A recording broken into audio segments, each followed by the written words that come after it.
So this video is for the AQA A2 specification for business studies, and it's looking at Unit 9. And again, it relates to business growth.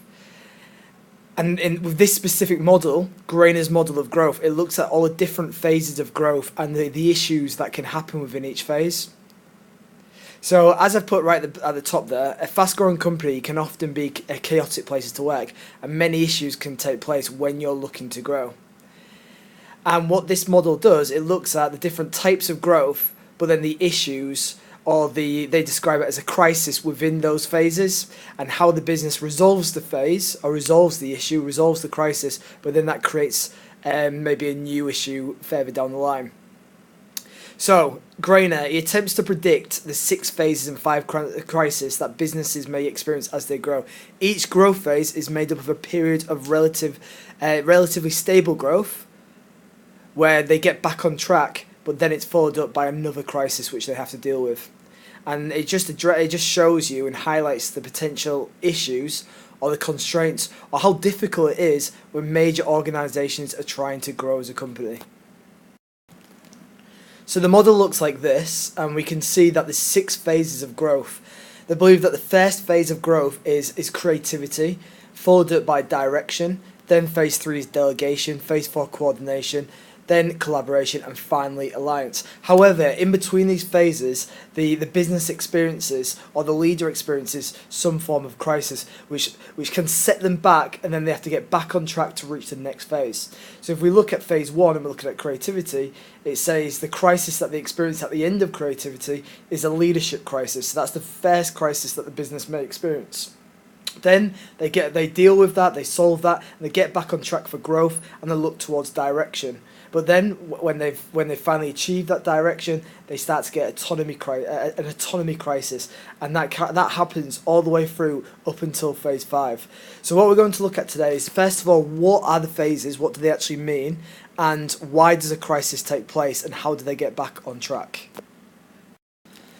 So the very first stage looks at the beginning of growth. It's when the founding entrepreneur, they're too busy creating products, looking at opening up new markets. They're trying to bring in innovation, they're trying to bring creativity, and they're looking for new opportunities. As the business is only just growing, there's not many staff, so communication is absolutely fine. There's no issues with communication. In fact, communication, even if it's informal, is working quite well. However, the more creative the business is, the more they start to grow, more staff, the labour force increases, more staff are introduced, and further capital is injected. Now, with the growth of the workforce, it starts to create maybe issues in terms of the informal communication that they once had, with the need for more formal communication. So with the need for formal communication comes the first crisis, and this is the leadership crisis. And pretty much the crisis happens because of the increase in labour force. They need more management. They need professional management within the organisation to help deal with this increase in labour. The founding entrepreneur is maybe taking on too much now, and they're going to require assistance to help with the ever-growing labour. So again, they want to solve that crisis, and they do so in phase 2 because they have the direction of growth. And what this growth involves is a more functional management team. They bring in new professional management to help with this and to help build, I suppose, create structure to the organisation. Formal communication is formed, but then another crisis hits, and this crisis is the founding manager, entrepreneur, the leader. Now they've introduced new management, they're actually struggling to let go. They're struggling to allow this management, this new functional management, so for example it could be different departmental managers, to have much control within the organisation. And therefore the next crisis is autonomy. And this relates, as I've said before, as the founder and leader actually letting go, allowing that delegation to take place, allowing these managers to really, I suppose, become effective, and for this structure to be as efficient as it could be. So again, for phase 3, they need to solve this crisis of autonomy, which they do so. So phase 3 is delegation, and this is when the manager they realise that they need to start letting go. They need to start delegating to the mid-level management. And what that allows is it allows them to react to fast opportunities or fast decision making for new products or new markets. The organisation continues to grow and the top manager oversees this. However, again, the new management, as they are new, now they've been allowed that delegation, they've been allowed that freedom, they actually struggle with their span of control, and therefore there's a control crisis that takes place at the end of this stage. As there's new layers in the hierarchy that are not being effective, more control is actually needed. So in terms of phase 4, and phase 4 growth is coordination and monitoring. So when they realise that the span of controls are not working, then the new functional management need to kind of maybe address this and reorganise the different units. So as I've put here, units are reorganised with new, more formal management structures in place, which helps solve the previous issues. However, again, because they've introduced even more management, it's going to cause problems with bureaucracy because there's too much management. It's going to slow down decision making because of this. So therefore the crisis of red tape comes into place. You have to think of it along the lines of every decision that is made needs to go through these channels of management for it to be agreed upon, and therefore it slows down the decision making. And red tape, the word red tape, the term red tape, relates to the obstacles that are in the way of decision making.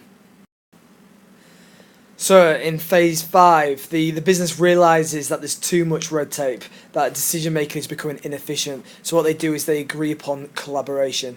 The business begins to introduce professional good sense, as staff groups become more flexible and able to deliver projects in a matrix structure. So what they do is they create these project teams where individuals might be working across the functional areas. So for example, you may get a specialist within marketing working alongside a specialist in operations, and they're working together on these projects to really help collaborate, but then they come back to their functional areas to again share this expertise and work within those functions to improve within that. So now this is the last crisis, and this is the crisis of growth.